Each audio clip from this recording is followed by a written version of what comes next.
Não se cale e não se envergonhe diante do erro do outro. Olá, eu sou a Dani Cadori, eu sou teóloga, escritora, design de moda e aqui na internet eu compartilho sobre Jesus e a palavra. E nesse momento em especial nós estamos estudando as mulheres da Bíblia. E hoje nós vamos estudar Tamar. Não a Tamar que nós já estudamos, mas a Tamar, filha de Davi. E a história de Tamar acontece rapidamente após a história de Davi e Betseba. Se você não viu essa história, eu te convido, quando terminar de ver a história de Tamar, clicar no link aqui que vai estar na descrição e ver a história de Davi e Betseba, porque é muito interessante estudar as duas histórias e ver pontos de conexão que acaba tendo entre elas. A história de Tamar acontecer depois do pecado cometido por Davi nos mostra que os nossos pecados têm consequências não somente na nossa vida, mas também na vida das pessoas que nos cercam. Mas antes de eu compartilhar a história de Tamar com você, eu acho interessante nós termos em mente quem é cada personagem que aparece nessa história. Então, primeiramente, Tamar, que é filha de Davi. Outro personagem da história é Absalão, que também é filho de Davi, irmão de Tamar, e eles são filhos da mesma mãe. Nós também temos Amon, que é filho de Davi também, mas meio-irmão de Tamar. E por último nós temos Jonadab, que é amigo de Amon. E a história de Tamar acontece em 2 Samuel 13, e algo que fica muito claro quando nós lemos esse relato bíblico é a coragem de Tamar, diante do que aconteceu com ela, expressar sua dor, compartilhar sua dor, e um contraste que acontece com Davi. Davi se ira, mas nada faz. Tamar, machucada e ferida, demonstra aquilo que sente e age de maneira condizente com o que aconteceu. Então esse contraste é muito presente no texto e eu acho interessante compartilhar isso logo no início para que conforme nós vamos vendo o texto bíblico você possa ter isso em mente. E a história de Tamar inicia com o texto bíblico nos dizendo que Amon se apaixonou por ela. E esse sentimento fez com que ele adoecesse porque ele não via a maneira de se aproximar de Tamar, que era sua meia-irmã.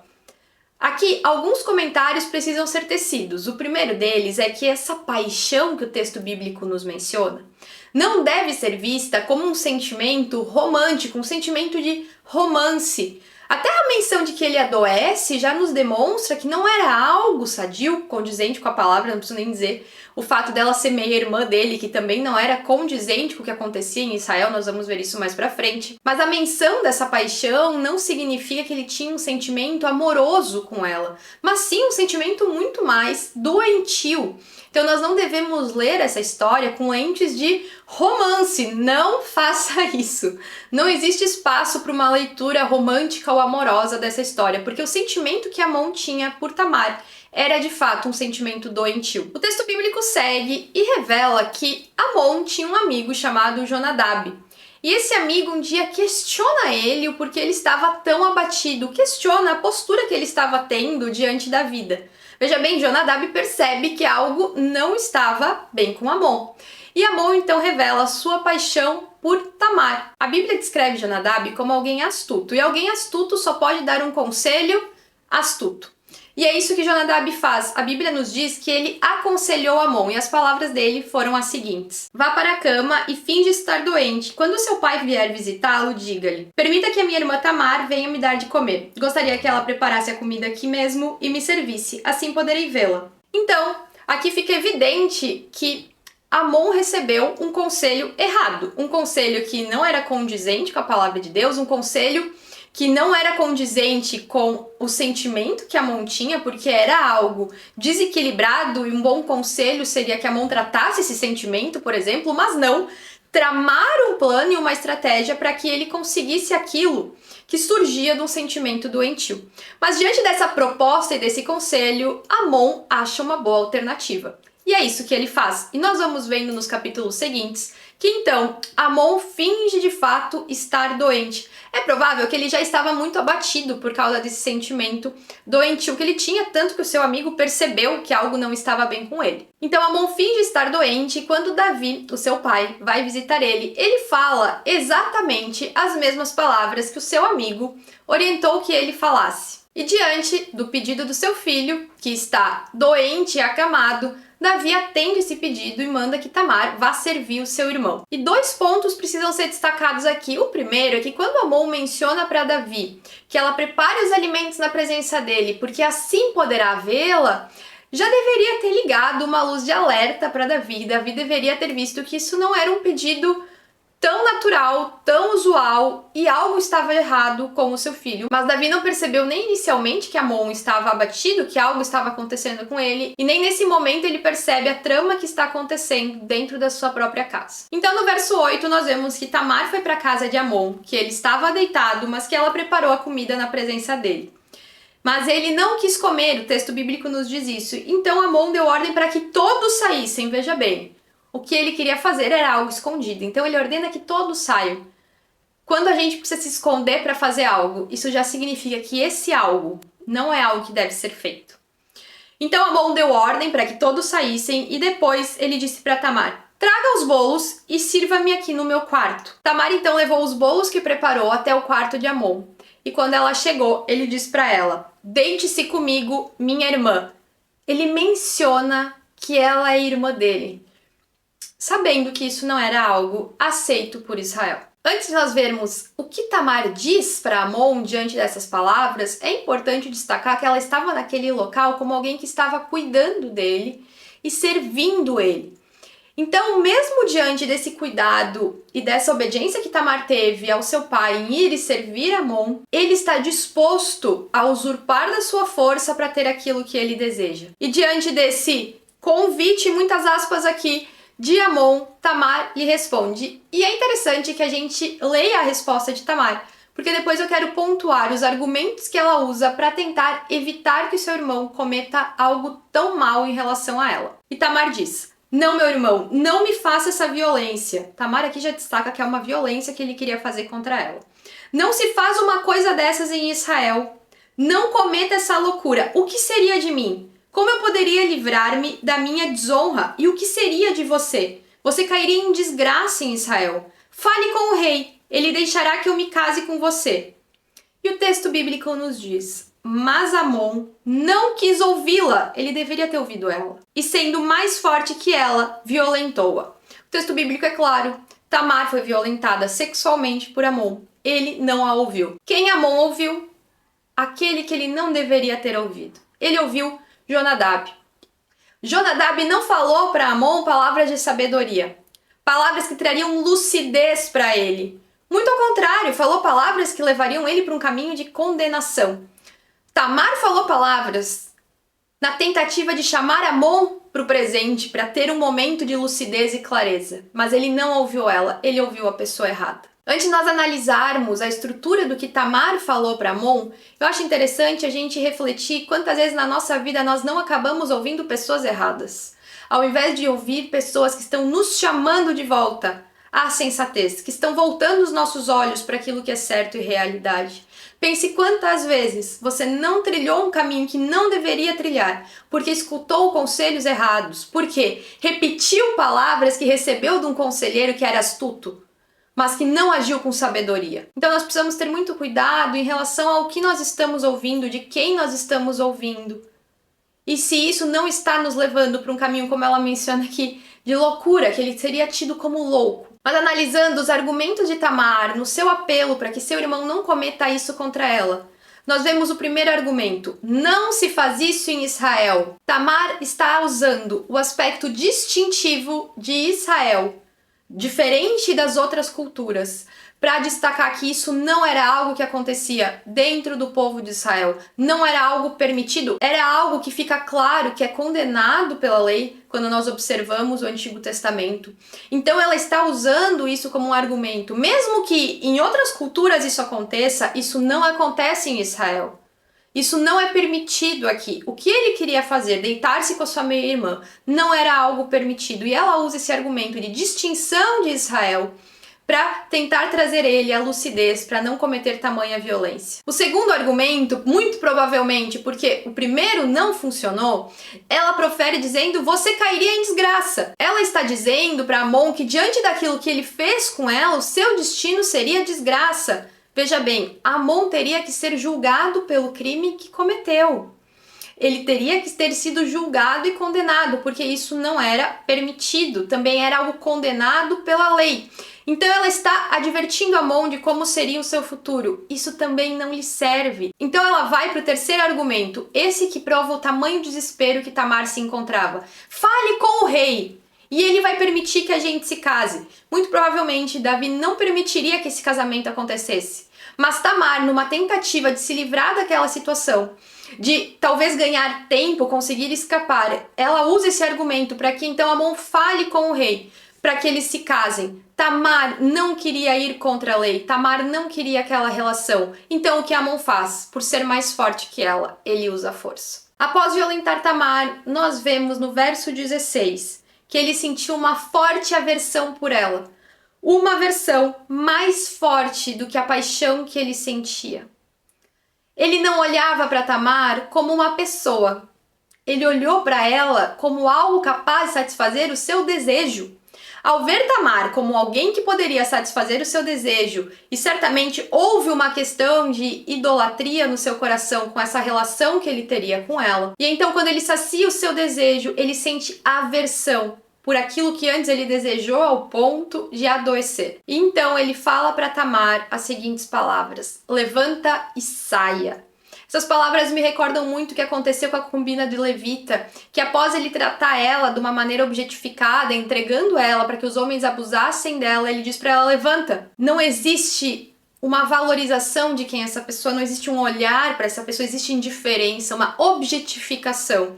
Para mim essas histórias sim têm esse ponto de encontro. Então Tamar apela novamente de maneira racional, Amon não estava sendo em nada racional, e ela frisa que aquilo que ele estava fazendo, mandando ela embora, seria um mal ainda pior do que o primeiro mal. Porque vamos recordar o que acontecia com uma mulher naqueles tempos, quando ela não era mais virgem e quando ela também não era casada. Tamar nunca mais casaria, muito provavelmente.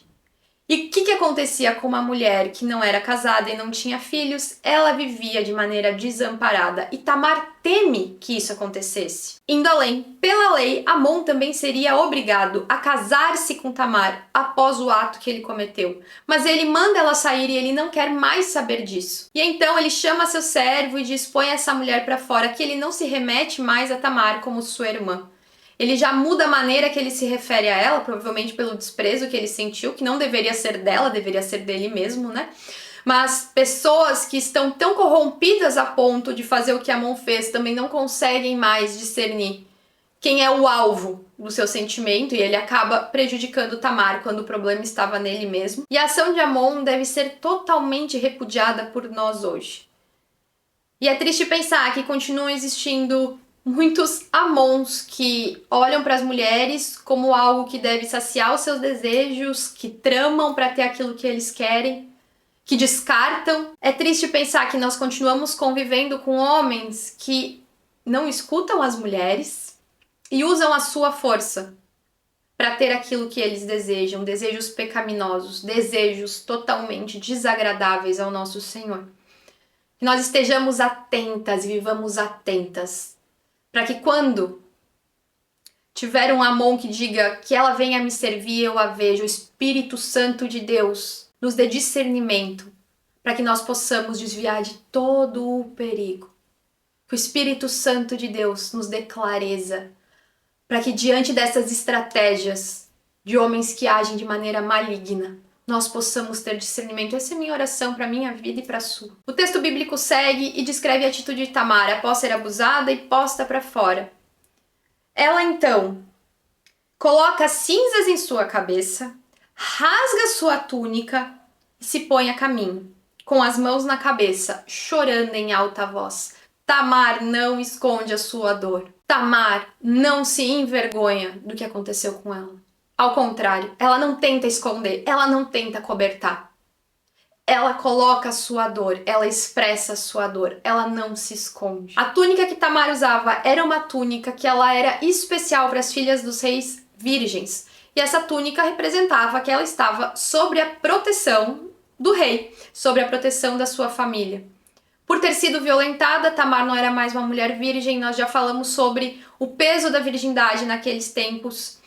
Isso também significava que muito provavelmente Tamar nunca se casaria, então ela rasga sua túnica, ela não se esconde. E rasgando a sua túnica, ela também acaba mostrando que ela não estava mais sobre a proteção da sua família. E colocar cinzas na cabeça tem o mesmo significado de rasgar as vestes, usar panos de saco.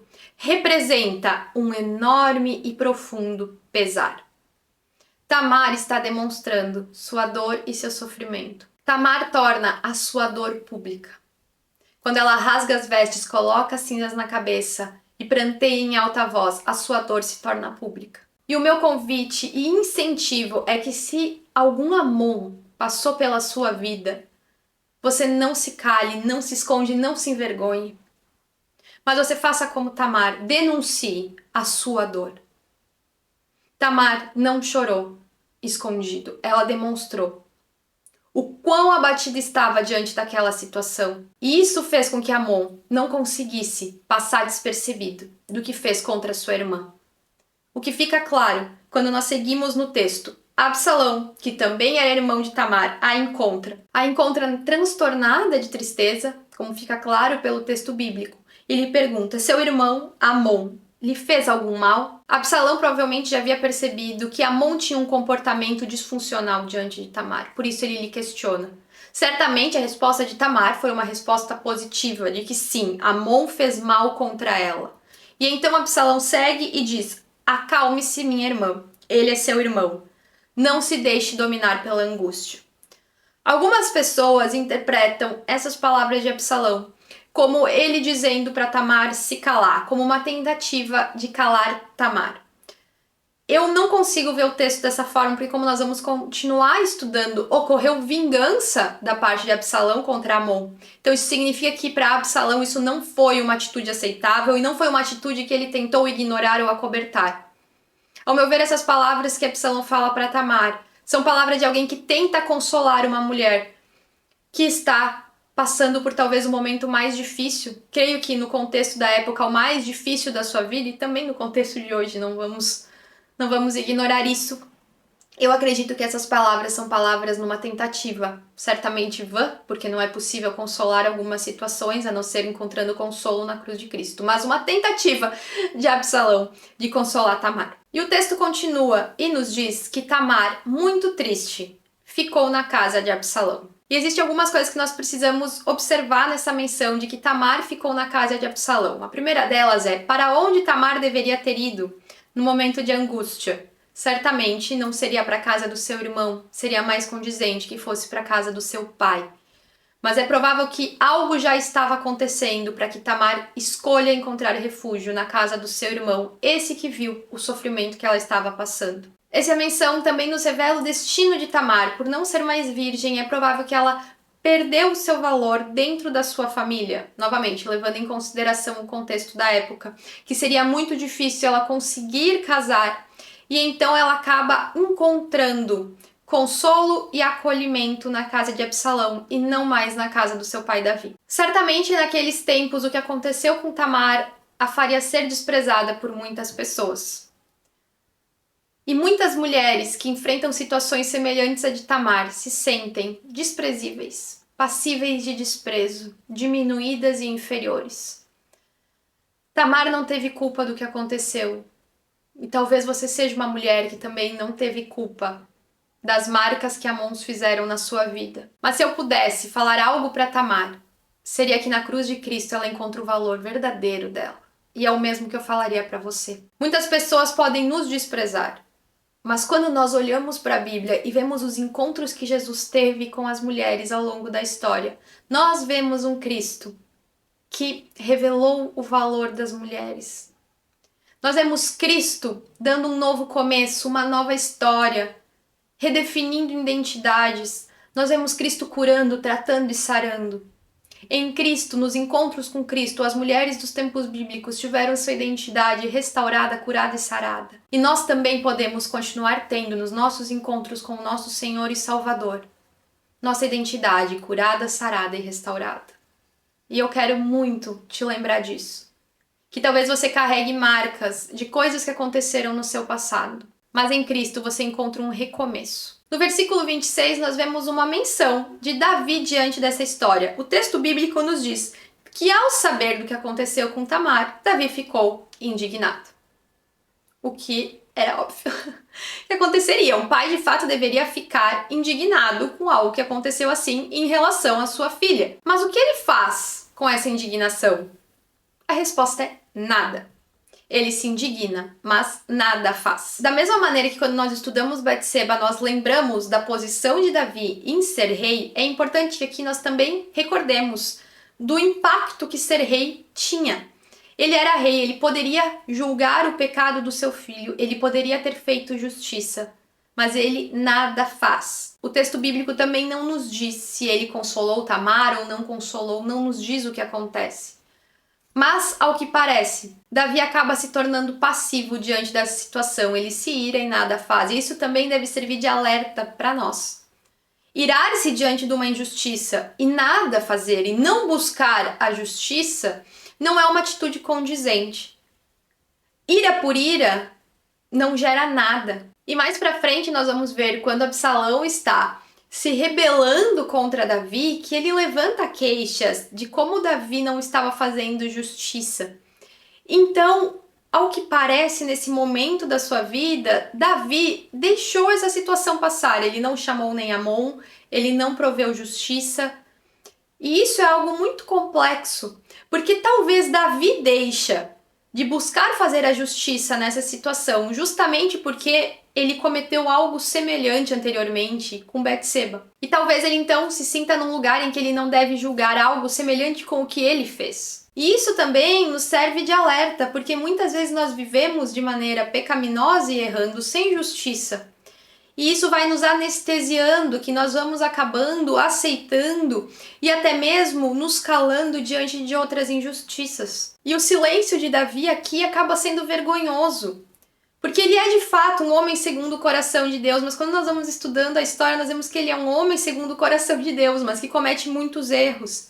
E seu silêncio contrasta com a coragem de Tamar de não se calar diante do que aconteceu com ela. Mas a história de Tamar, ela não fica sem uma vingança.